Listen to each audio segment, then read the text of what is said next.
It was a quiet Tuesday morning, and I was sipping my second cup of coffee when the neighbor's dog, Max, trotted into my backyard. Max was a German shepherd with a mischievous streak, known for escaping his owner's yard and showing up uninvited. But today, Max wasn't carrying a ball or a stick. Instead, clamped firmly in his jaws was a red lace bra. My wife's bra. At first, I chuckled, assuming Max had raided our laundry line again. My wife, Jessica, had always found his antics amusing, often joking that Max had better taste in lingerie than most men. But as I took the bra from his mouth, a knot formed in my stomach. This wasn't just any bra, it was one I hadn't seen Jessica wear in months. She'd told me it was too uncomfortable. Why would it be outside? Curiosity turned to suspicion when I noticed something else. Max wasn't just excited about the bra, he kept nudging me toward the fence that separated our yard from the neighbor's. I followed his lead, more out of bemusement than anything else. On the other side of the fence, I spotted our neighbor, Richard, gardening with his headphones on. He didn't seem to notice Max or the bra in my hands. Richard was a single guy in his late 30s who'd moved in a few years back. He was friendly enough, but we'd never been more than casual acquaintances.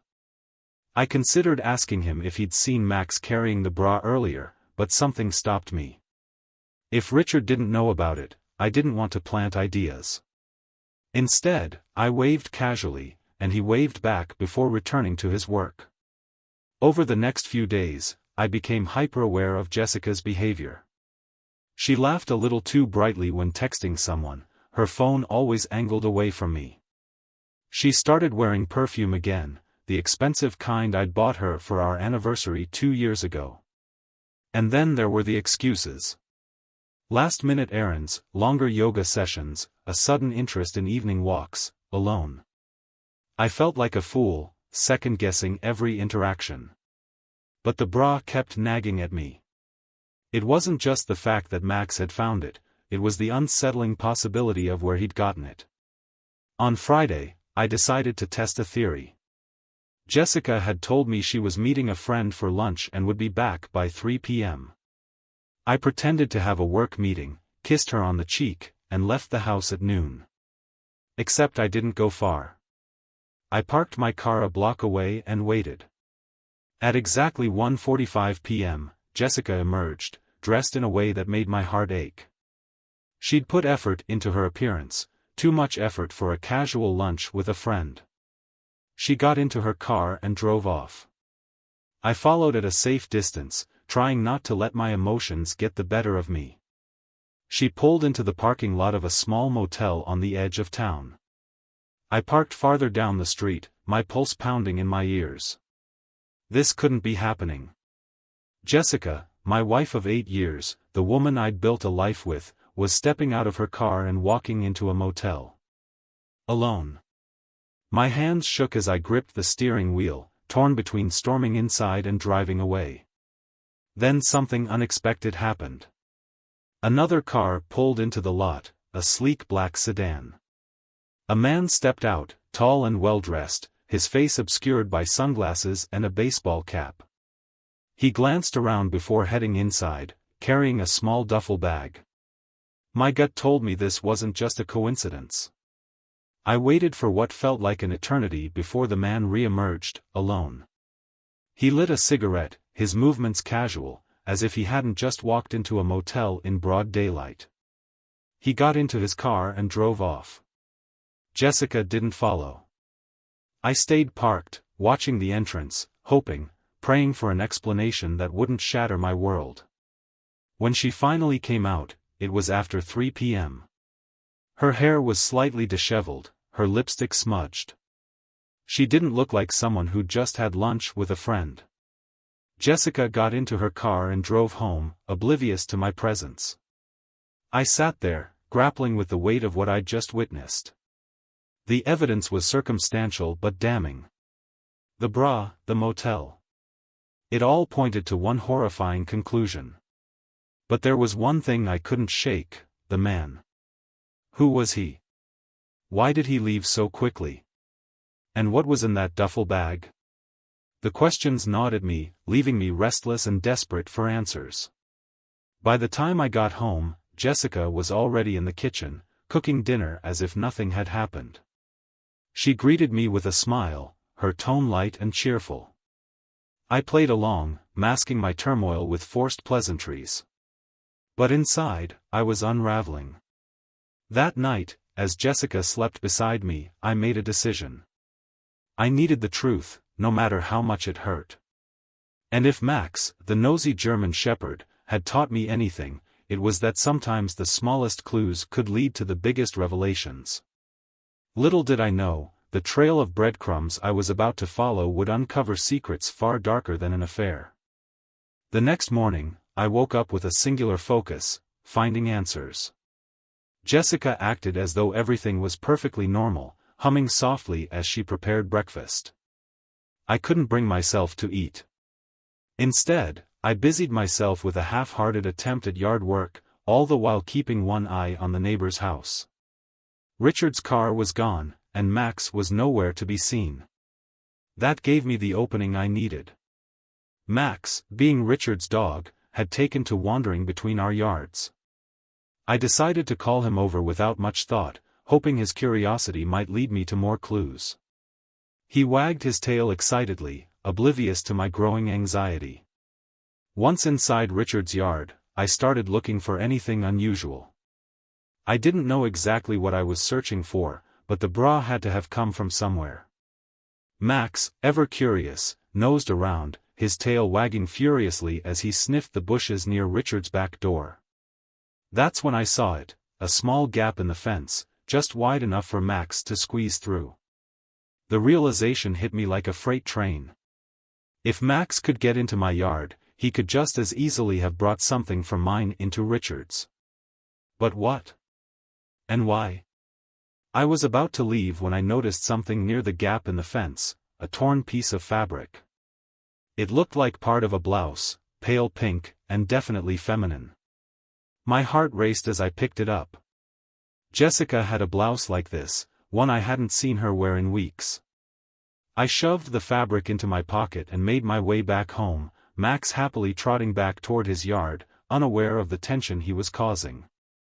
My hands were shaking as I tried to piece it all together. Had Richard been in my house?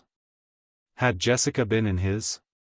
The questions were piling up, and I needed answers before I lost my mind. I decided to start small.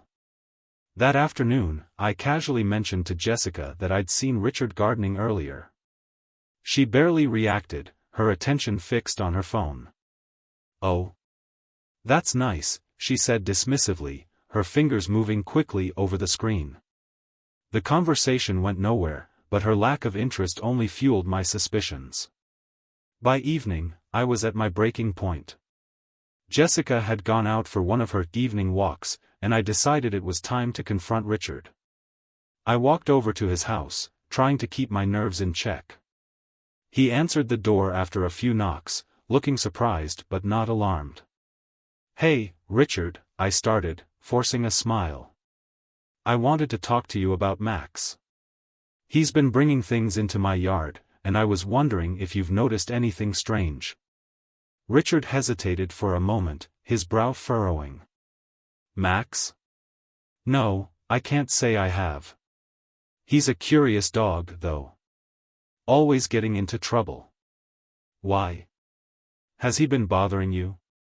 "Not exactly," I said, trying to keep my tone light. "He brought over something of Jessica's the other day. A bra, actually. I thought it was odd." Richard's face remained neutral, but there was a flicker of something, discomfort, perhaps, in his eyes. "Huh. That is odd. I'm sorry about that. I'll make sure he stays out of your yard." His response was polite, but it didn't sit right with me. I decided to push a little further. "By the way, have you seen Jessica around here? I feel like she's been spending a lot of time out lately." Richard's expression tightened, but he quickly covered it with a smile. "No, can't say I have. I'm usually at work during the day. Maybe she's just out enjoying the weather." The conversation ended shortly after that, leaving me more frustrated than before. Richard wasn't giving anything away, but his reaction confirmed my suspicions. He knew something. I was sure of it. When Jessica returned later that night, she was flushed and smiling, as though she'd had the best evening of her life. I tried to act normal, but my mind was spinning. I needed to figure out what she was doing and why Richard seemed to be at the center of it. The next day, I set up a small camera near the fence where Max had found the bra. It was a cheap, motion-activated device I'd bought years ago and never used. I positioned it carefully, making sure it was well hidden among the foliage. If Max, or anyone else, brought something through that gap, I'd have proof. For the next 2 days, I barely slept. Every sound, every movement, set me on edge. Jessica continued her usual routine, blissfully unaware of my growing paranoia. On the 3rd day, the camera finally caught something. It was late in the evening when I reviewed the footage. My hands trembled as I watched the screen. At first, it was just Max, nosing around as usual. Then, a shadow appeared. Someone was near the fence, their movements deliberate and careful. As I turned up the volume on the camera, I could faintly make out voices. It was Jessica and Richard. "It's all set," Richard's voice said in a low tone. "Just make sure you handle it on your end." "I will," Jessica replied. Her tone was firm but quiet. "We've come this far, no backing out now." The audio was faint and muffled, but their intent was clear. The exchange lasted only a few seconds before Richard disappeared into the darkness. The movement suggested intent, as though this act was deliberate and calculated. I paused the video and leaned closer, my heart pounding. Their voices confirmed my suspicions. It was Richard and Jessica, together. The realization hit me hard, solidifying the worst of my fears. I ran outside, flashlight in hand, searching the area near the fence. There was no physical evidence of their conversation, but their words echoed in my mind. Whatever they were planning, it wasn't just an affair, it was something calculated and dangerous. I resolved to dig deeper, no matter the cost. The room spun as I tried to make sense of it. Was she rejecting him? Or was this part of some twisted game they were playing? I didn't know, but one thing was clear: Jessica and Richard were hiding something, and I was going to uncover the truth if it killed me. The night after discovering the note, I barely slept. My mind churned with possibilities, each darker than the last. Jessica seemed unbothered, carrying on with her usual routines as though nothing was amiss. Her calm only deepened my resolve to find out what was truly happening. The following morning, I decided it was time to take things a step further. I couldn't rely solely on scraps of evidence and fleeting suspicions. I needed concrete proof. As Jessica left for her so-called yoga class, I waited exactly 5 minutes before grabbing my keys and heading out. My plan wasn't perfect, but desperation had overtaken caution. I trailed her car from a safe distance. Jessica drove with purpose, not the casual manner of someone heading to a routine class. My pulse quickened as she bypassed the usual route to the yoga studio and turned onto a quieter street. She parked in front of a modest, single-story house with a neatly trimmed lawn. My heart sank as I realized it was a second property owned by Richard, one I hadn't known existed. From my vantage point half a block away, I watched as Jessica knocked on the door. Richard opened it almost immediately, ushering her inside with a familiarity that made my stomach churn. The door closed behind them, leaving me alone with my spiraling thoughts. I knew I couldn't confront them outright, not yet. Instead, I parked my car farther down the street and waited. Minutes stretched into what felt like hours. Every passing second fed the storm of anger and betrayal brewing inside me. Just as I was considering leaving, movement at the house caught my attention. Jessica and Richard stepped out of the house, laughing and talking as though they didn't have a care in the world. The familiarity between them made my stomach churn. Jessica's face was flushed, her smile radiant in a way I hadn't seen in months. She glanced around briefly before leaning closer to Richard.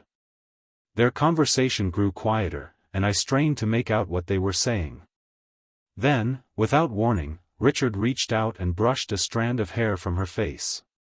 The intimate gesture sent a fresh wave of anger coursing through me. They both got into separate cars and drove off in different directions. I hesitated for a moment before deciding to follow Richard. Whatever this was, he seemed to be the key to understanding it. His car led me across town to a nondescript storage facility. He parked outside one of the units, unlocking it with practiced ease. I stayed in my car, watching as he disappeared inside. After several tense minutes, Richard emerged carrying a large cardboard box. He placed it in the trunk of his car and drove off. My curiosity burned, but I knew better than to follow him further. Instead, I drove home, my mind racing with questions. What was in that box? Why had Jessica been at his house? And what had they been laughing about? When I got home, Jessica was already there, lounging on the couch with her phone in hand. She looked up as I entered, her expression unreadable. "How was your day?" she asked, her tone casual. "Fine," I replied, forcing a smile. "Just ran some errands." The tension between us was palpable, but she didn't press further. I retreated to my office, needing space to think. My mind kept returning to the storage unit and the box Richard had taken. Whatever was going on, it was bigger than I'd initially imagined. That night, as Jessica slept beside me, I made another decision. I would go back to the storage facility and find out what Richard was hiding. It was risky, but I couldn't sit idly by any longer. The next evening, under the cover of darkness, I returned to the storage facility. The place was eerily quiet, the fluorescent lights casting long shadows across the rows of units. I'd managed to copy down the number of Richard's unit the day before, and now I stood in front of it, heart pounding. I had no plan, no tools, just sheer determination driving me forward. As luck would have it, the unit wasn't locked properly. The latch had been secured hastily, and with a little effort, I managed to slide it open. The interior was cluttered with boxes, furniture, and various odds and ends. My eyes scanned the space until they landed on a smaller box labeled with Jessica's name. My blood ran cold. I approached the box cautiously, my hands trembling as I lifted the lid. Inside were items I recognized immediately: a scarf I'd given Jessica for her birthday, a photo of us from our honeymoon, and a set of keys. They weren't mine, and they definitely weren't for anything in our house. Beneath the keys was a small envelope. I opened it with trembling hands, revealing several photographs. The images were grainy but unmistakable: Jessica and Richard, together in various places, a park, a coffee shop, and even outside the motel I'd followed her to earlier that week. I staggered backward, the weight of the evidence threatening to crush me. This wasn't just an affair, it was something far more calculated. The photographs suggested planning, coordination, and worst of all, a sense of permanence. My mind raced as I tried to comprehend what this meant. Had Jessica and Richard been planning to leave together? Had they been watching me, ensuring I didn't catch on too soon? The implications were dizzying, and I felt the ground beneath me shift. As I replaced the lid on the box and stepped back, a sudden noise made me freeze. Footsteps echoed from somewhere outside the unit. My heart leapt into my throat as I quickly secured the latch and slipped into the shadows.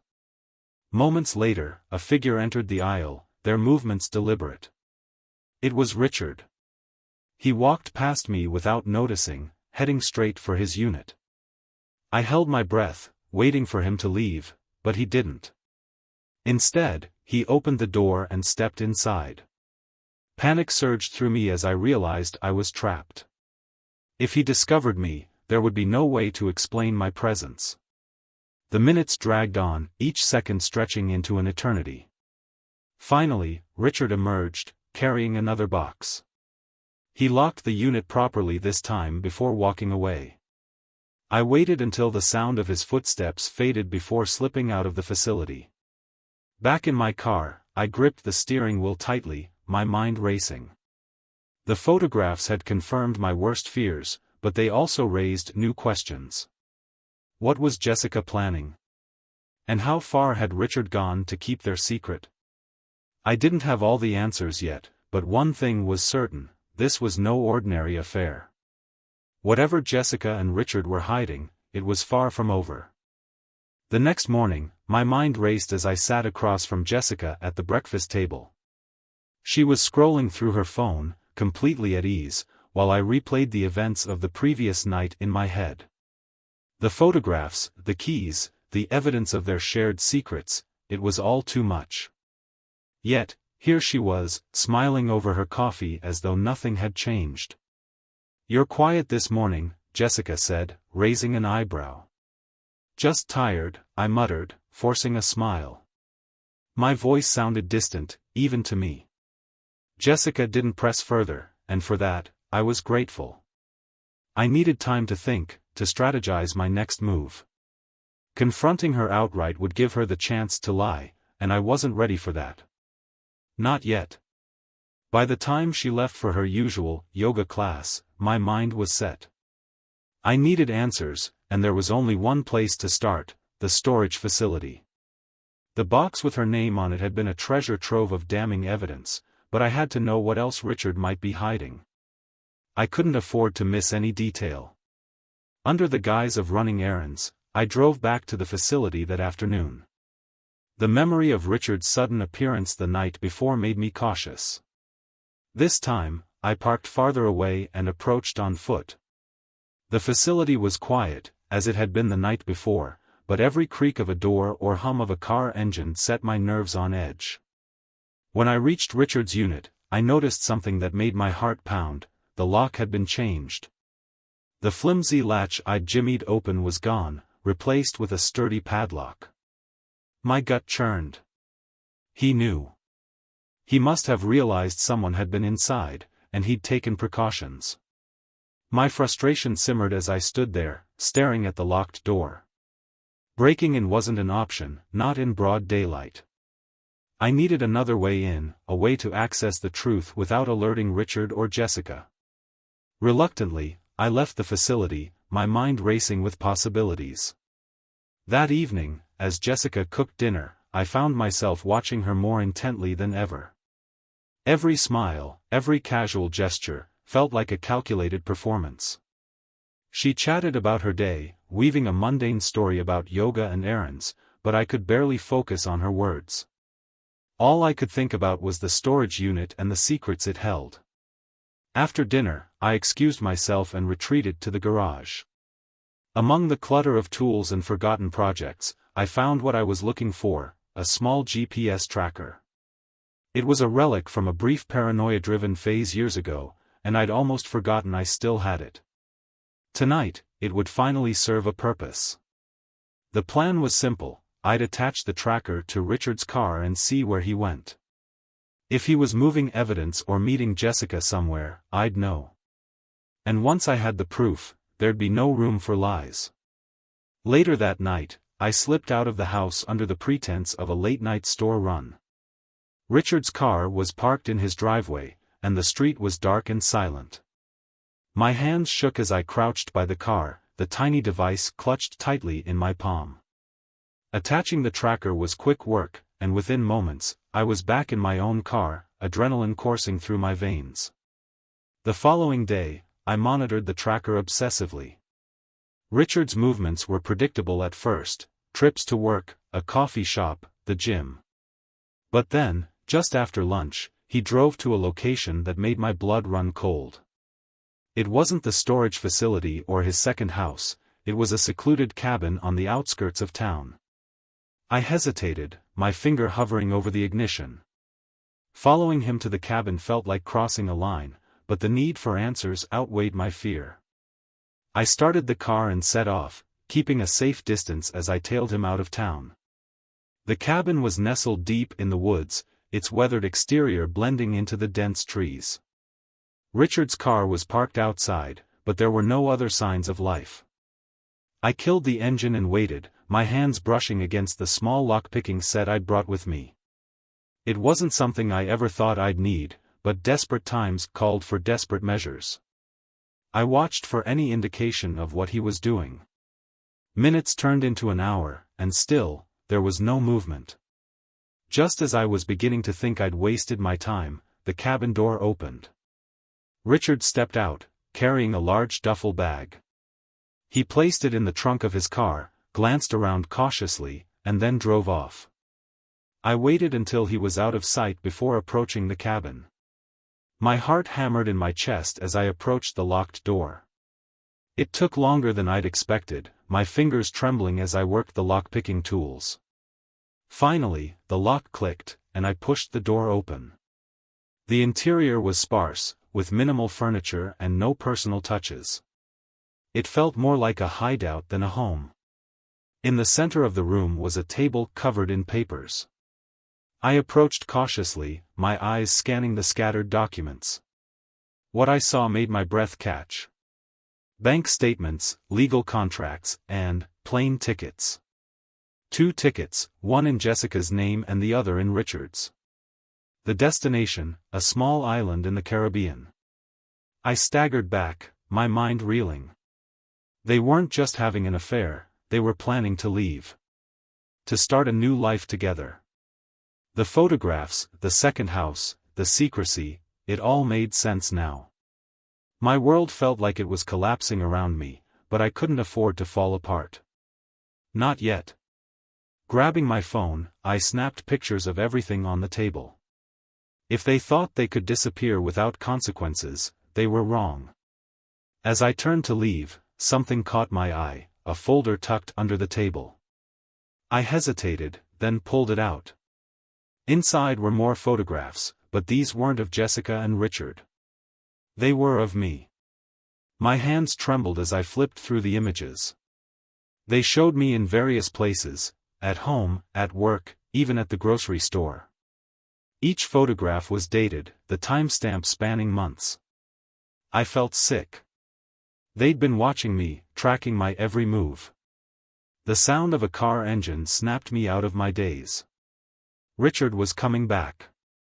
Panicking, I shoved the folder into my jacket and slipped out the back door. The woods were dark and disorienting, but I didn't stop running until I reached my car. As I drove home, the weight of what I'd discovered pressed down on me.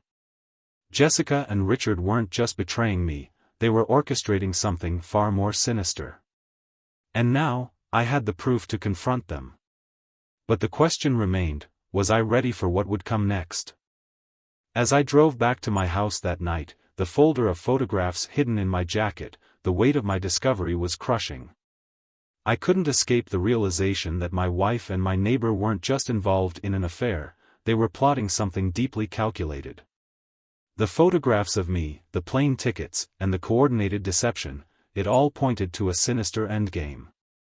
And yet, despite the rage and betrayal boiling inside me, I knew I had to act carefully. The next morning, Jessica greeted me with her usual cheer, her facade flawless. She moved through the house with the ease of someone who thought they were untouchable. My heart pounded as I watched her, my mind a whirlwind of questions. Why had they been tracking me? What were they planning? And how long had this been going on? I decided not to confront her immediately. Instead, I contacted a lawyer. It wasn't an easy call to make, but I needed to know my rights and how to protect myself. The lawyer's advice was clear: gather evidence, document everything, and don't let on that I knew. It felt like playing a game I didn't want to be part of, but I had no choice. Over the next few days, I became a shadow in my own home, silently observing Jessica.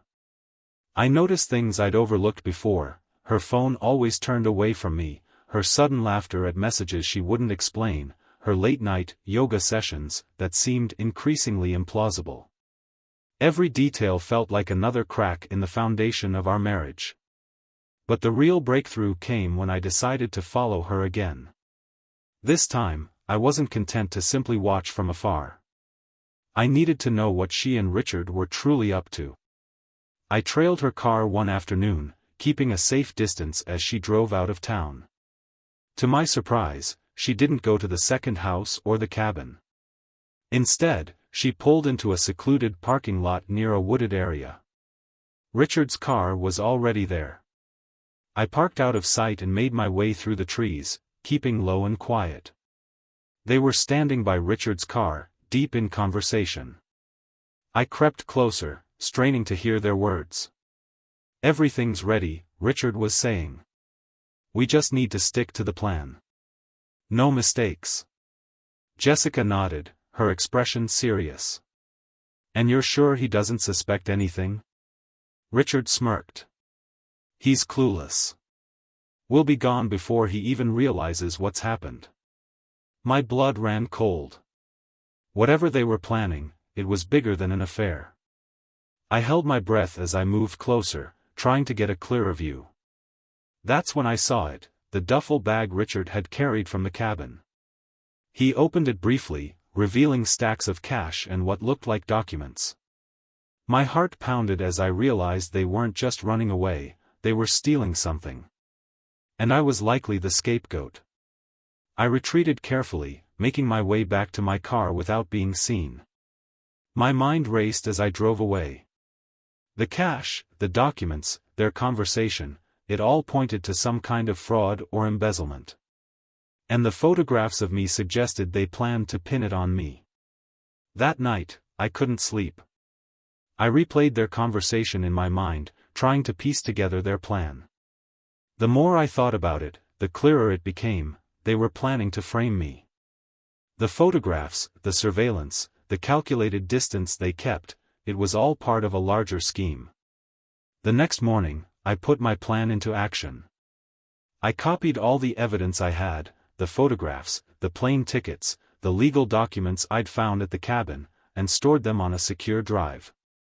Then, I contacted a private investigator. I needed someone who could dig deeper, someone who could uncover the details I couldn't.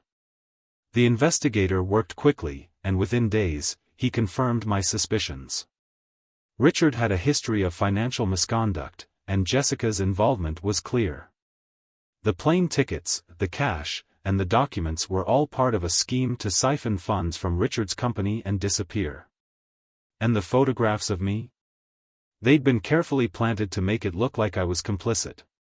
With this new information, I went back to my lawyer. Together, we devised a strategy. I filed for divorce, citing infidelity and fraud, and provided the evidence I'd gathered to support my case.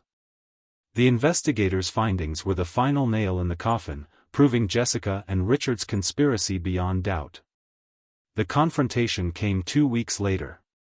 Jessica was served the divorce papers at home, her face a mask of shock and anger.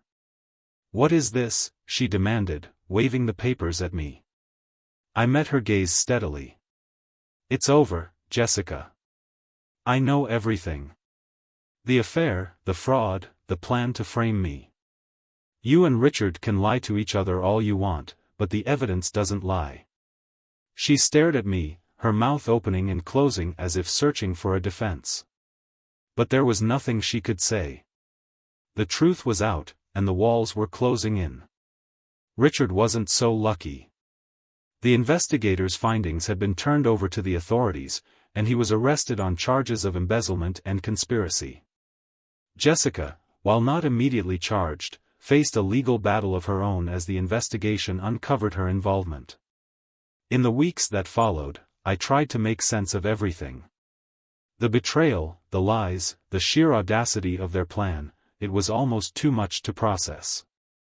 But as the dust settled, I found a strange sense of relief. The truth, as painful as it was, had set me free. Max, the dog who had unknowingly started this chain of events, was now being looked after by another neighbor while Richard faced legal consequences. Each time I saw him, I couldn't help but smile. In a way, he'd been my unlikely savior, bringing the first clue that unraveled the web of deceit.